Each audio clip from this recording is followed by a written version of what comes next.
Juzgado Civil de Santiago cancela personalidad jurídica de fundación por irregularidades vinculadas a boletas falsas. Corte Suprema ordena a Autopista Central cesar el hostigamiento telefónico a cliente por deuda impaga. Mujer ingresa recurso de protección en contra de Municipalidad de Loprado por no fiscalizar ruidos molestos provenientes de la casa de un vecino.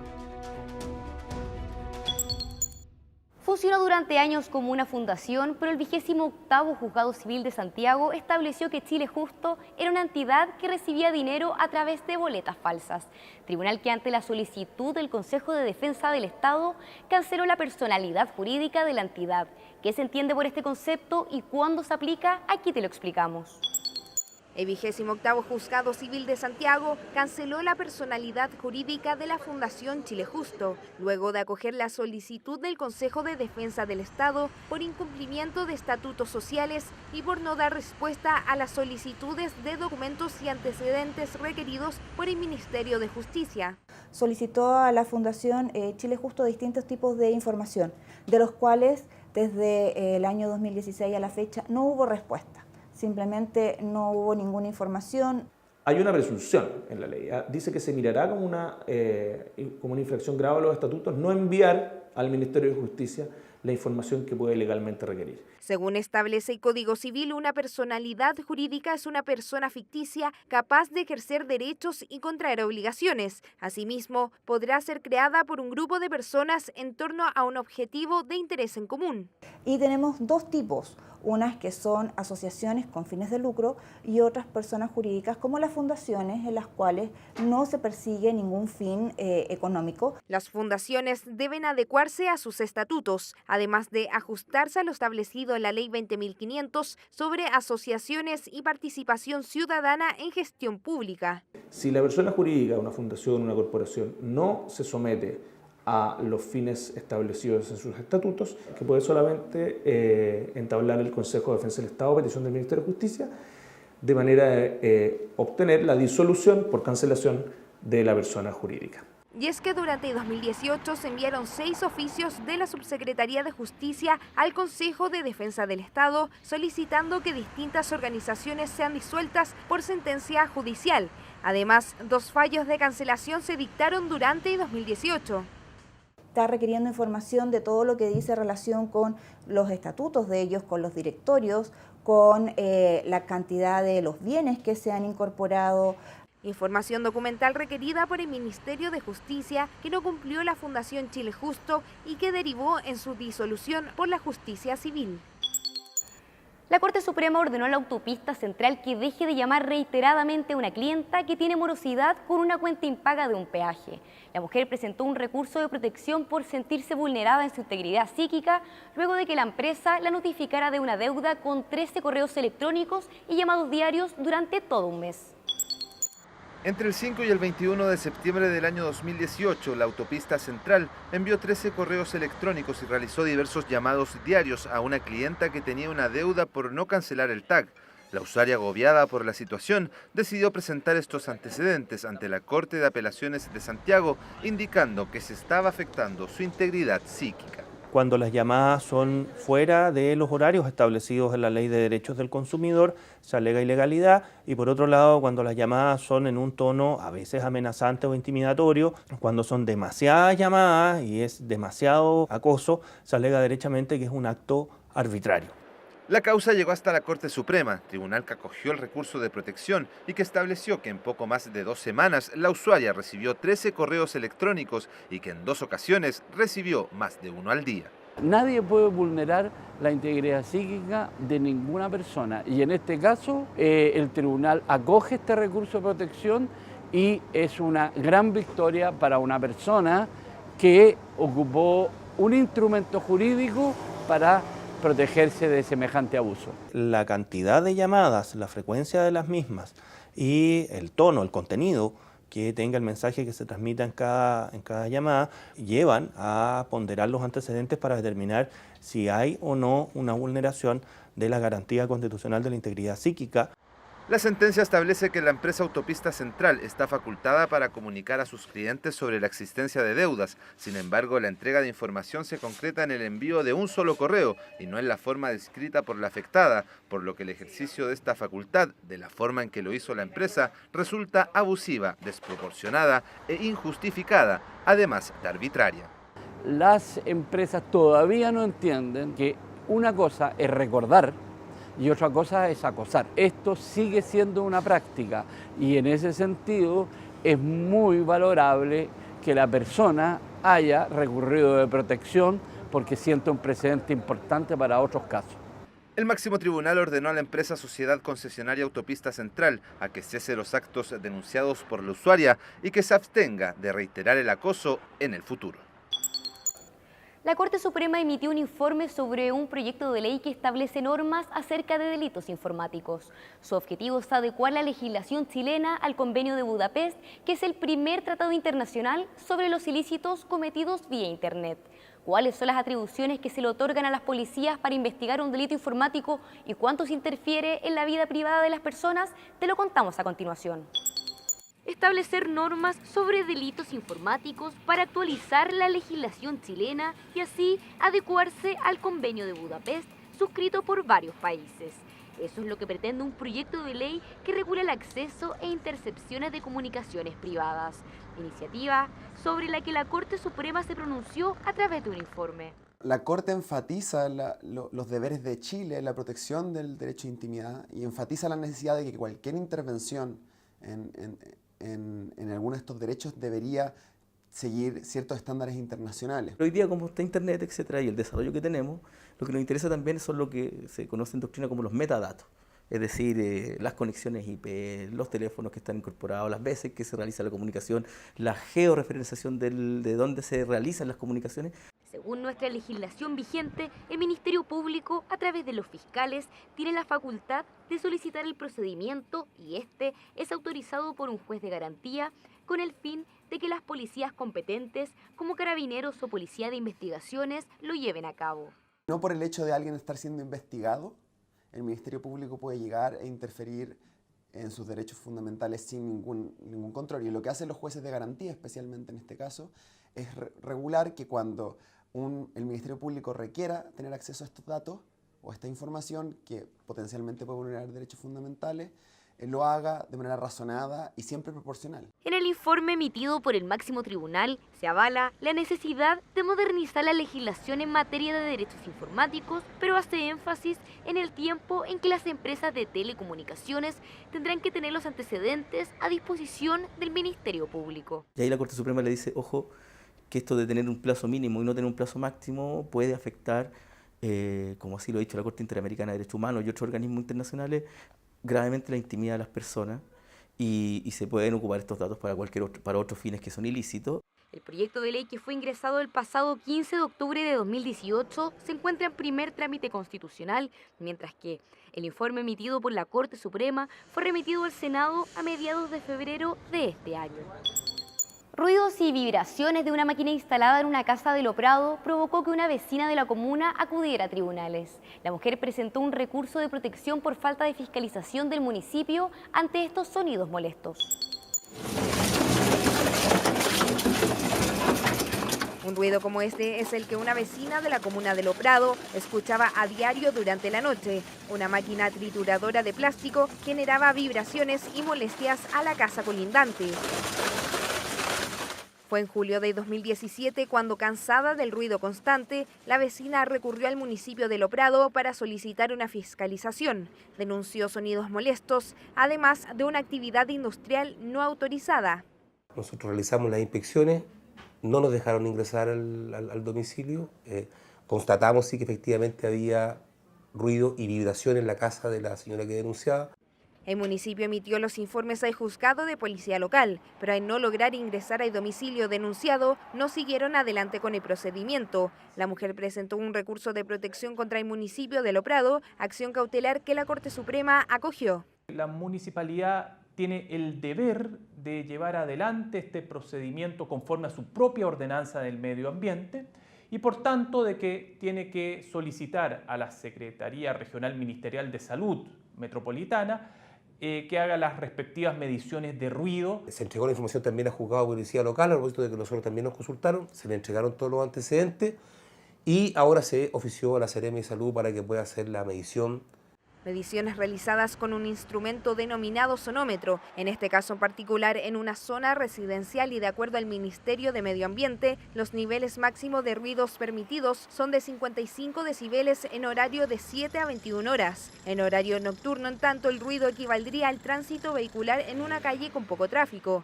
Por eso hay diversas consideraciones, tanto de magnitud, tanto de hora, tanto de dónde está ubicado el lugar del que proviene el ruido, que tienen que tomarse en consideración para ver si esos ruidos están o no vulnerando normas medioambientales. Recurso presentado por una vecina de Loprado que buscaba que sus derechos fundamentales, como la salud y servicialidad del Estado, no se vieran afectados. La Corte Suprema determinó que la Seremía de Salud deberá proceder con la investigación de estos ruidos molestos. Tras pocos años de la puesta en marcha de la reforma procesal penal, el Ministerio Público acusó a los altos ejecutivos de la empresa de Ferrocarriles del Estado por el pago y contratación para realizar asesorías supuestamente inexistentes y copiadas de Internet, imputándoles el delito de fraude al fisco. Por una parte, se inició una línea investigativa a cargo del ministro en visita Omar Astudillo y por otro lado, liderado por el Cuarto Tribunal de Juicio Oral en lo Penal de Santiago, donde se absolvió a los 3 ejecutivos, sentencia que fue ratificada por el Tribunal de Alzada capitalino. Dije en mi pedido el tren va a volver a Puerto Montt.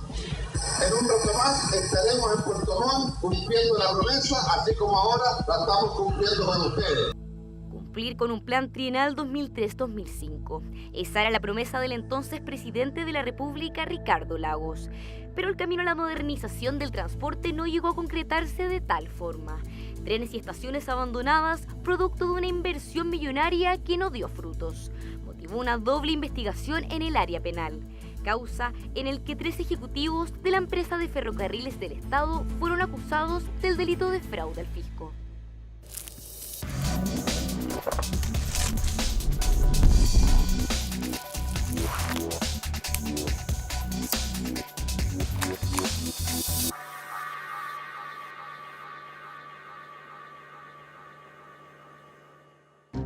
Investigaciones periodísticas, querellas del Consejo de Defensa del Estado y de parlamentarios advertían irregularidades en EFE.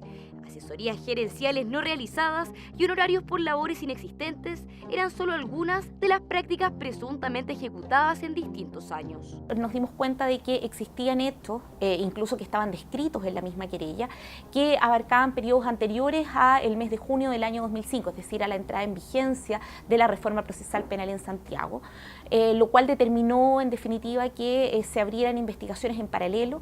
Corría el año 2007 y 2 causas judiciales comenzaron en paralelo. Por una parte, el ministro de la Corte de Apelaciones de Santiago, Omar Astudillo, fue designado en el antiguo sistema del crimen para investigar la causa relativa a ilícitos supuestamente perpetrados en fechas previas a la reforma procesal penal y, a su vez, el Ministerio Público abordaba los hechos que habrían sucedido después de la implementación de la reforma. Investigaciones que derivaron en un total de 14 personas imputadas, 3 de ellos vinculados a la empresa de Ferrocarriles del Estado. En el caso de Luis Ajenjo, Patricio de Gregorio y Eduardo Castillo, fue aquella línea de investigación que fue llevada a juicio oral. En el caso particular de esos 3 imputados, el delito investigado y aquel por el cual se formuló acusación era un delito de fraude al fisco. Entre las acusaciones del ente persecutor estaba que el administrador público, Patricio de Gregorio, quien por primera vez habla con la prensa, fue contratado honorarios por EFE y habría realizado asesorías inexistentes y utilizó el copy-paste en sus informes entregados a la empresa ferroviaria. Yo cuando encontraba buenas presentaciones o presentaciones mías sobre temas específicos, las remitía y ellos pensaron de que ese era el respaldo de mi asesoría, lo cual no era verdad, no era correcto. A juicio del Ministerio Público, las prácticas imputadas eran constitutivas de delitos reiterados de fraude al fisco, ilícito sancionado en el artículo 239 del Código Penal, todos en grado de consumado. Para el expresidente de EFE, Luis Ajenjo, y para el asesor, Patricio de Gregorio, pedían 5 años de presidio, mientras que para el gerente general de la estatal, Eduardo Castillo, pedían 4 años.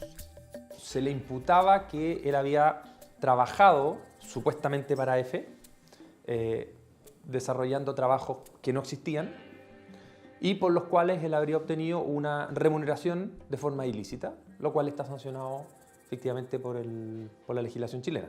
Tras casi 3 años de investigación del Ministerio Público, en diciembre de 2009, el Cuarto Tribunal de Juicio Oral en lo Penal de Santiago, de fallo unánime, estimó que las pruebas presentadas por los persecutores penales no fueron suficientes para acreditar el ilícito.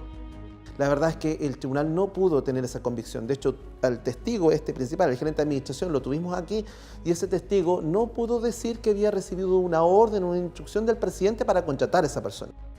Se interpusieron diversos recursos de nulidad y en el año 2010 la Corte de Apelaciones de Santiago ratificó el fallo de primera instancia. Nosotros recurrimos de nulidad en su oportunidad, tuvimos un voto favorable en la Corte de Apelaciones para efectos de anular el fallo y el juicio, pero no pudimos realizar un segundo juicio y también ocurrió lo mismo en la justicia del crimen a través de esta resolución a la que usted hacía alusión en la Corte Suprema.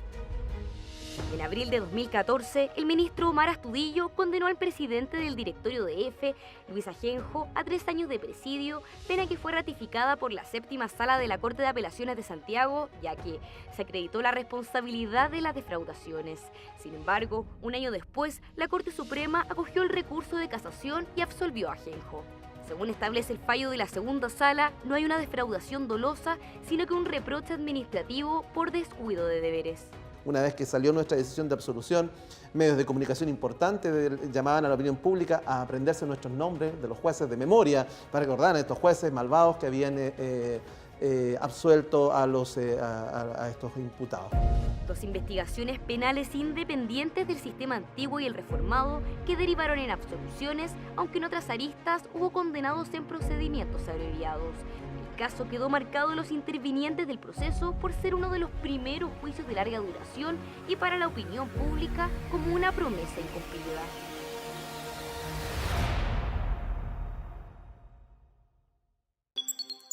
La Corte de Apelaciones de Arica acogió un recurso de amparo presentado por 17 ciudadanos cubanos a quienes se le negó la solicitud de refugio por parte del Departamento de Extranjería de la ciudad luego de ingresar de manera ilegal a Chile. Por pasos no habilitados en la clandestinidad y pese a los riesgos, un grupo de 17 ciudadanos cubanos logró ingresar a Chile y llegaron a Arica, ciudad donde intentaron realizar el trámite para obtener la condición de refugiados. Al contactar al Departamento de Extranjería e Inmigración de la Gobernación local, les dieron hora para 3 meses, periodo en el que vivieron de forma ilegal. Luego se acercaron a la gobernación de esa provincia, entidad donde una funcionaria no tramitó la solicitud de refugio. Hay un plazo de 10 días para todos los extranjeros, todos los migrantes que quieren solicitar refugio para formalizar esta solicitud de refugio. El segundo problema que tuvieron es que les aplican una suerte de entrevista de preadmisibilidad. Les preguntan por qué salieron de su país y qué esperan del gobierno de Chile. Y eso la verdad es que no corresponde. Según establece la Ley 20.430 sobre protección de refugiados, la función de los departamentos de extranjería de las gobernaciones provinciales es recepcionar documentos y hacer entrega de información. Esta ley establece que el encargado de otorgar, rechazar o cancelar la condición de refugiado es el Ministerio del Interior. La Corte decidió que el actuar de esa funcionaria no era lo que correspondía de acuerdo a la ley porque la norma señala que debe presentarse la solicitud y posteriormente la gobernadora estudiará los antecedentes y verá si reúnen los requisitos o no. El fallo indica que la Ley 20.430 sobre protección de refugiados establece que los extranjeros podrán manifestar ante la autoridad de la frontera la intención de formalizar una solicitud de reconocimiento de la condición de refugiado, autoridad que le proporcionará la información necesaria respecto del procedimiento, algo que en esta ocasión no ocurrió, ya que se negó dicha posibilidad a los extranjeros. En consecuencia, acogió porque debía darse la tramitación que contemplan los cuerpos legales respectivos.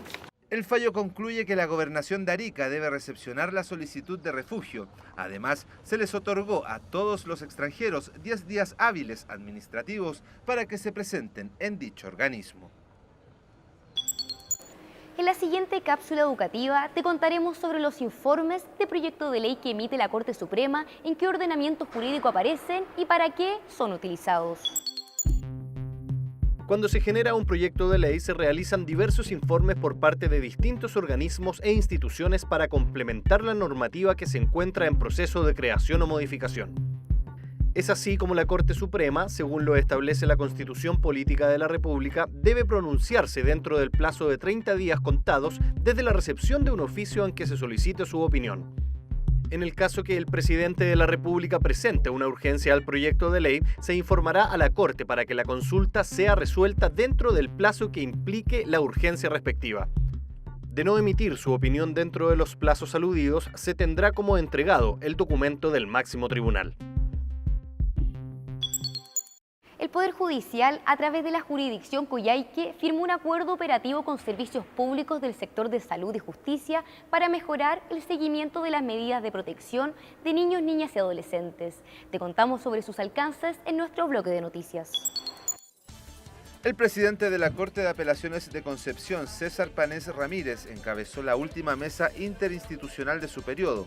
La actividad contó con la participación de jueces y consejeros técnicos de los 17 juzgados con competencia de familia de la jurisdicción y de algunas de las otras entidades participantes como el Servicio Nacional de Menores Sename. La instancia sirvió para efectuar un balance anual de todas las labores realizadas durante el año 2018. Espero, y así lo ha comprometido el próximo presidente que asume el 1 de marzo, que es don Rodrigo Cerda, que van a seguir en esta senda, y le deseo lo mejor tanto a él como a la mesa técnica institucional y también a la interinstitucional con la que hemos trabajado codo a codo en estas materias. Con el objetivo de mejorar el seguimiento de las medidas de protección de niños, niñas y adolescentes en la jurisdicción Coyhaique, el Poder Judicial y las Secretarías Ministeriales de Justicia y Derechos Humanos, Salud, Servicio, Salud de Aysén y el Servicio Nacional de Menores firmaron un acuerdo operativo. A mi juicio, este trabajo conjunto es de vital trascendencia porque eso permitirá entregarle a los jueces de familia información oportuna y adecuada para saber de qué manera se está cumpliendo con el plan de intervención que han decidido tomar para estos menores. La medida permitirá al Centro de Observación y Control de Cumplimiento de Medidas de Protección contar con información actualizada y permanente sobre el estado de dichas resoluciones de los juzgados de familia. Hasta aquí la revisión semanal de las principales noticias del Poder Judicial. Como siempre, los dejamos totalmente invitados a seguir conectados junto a nosotros a través de nuestras redes sociales y nuestro sitio web www.poderjudicialtv.cl.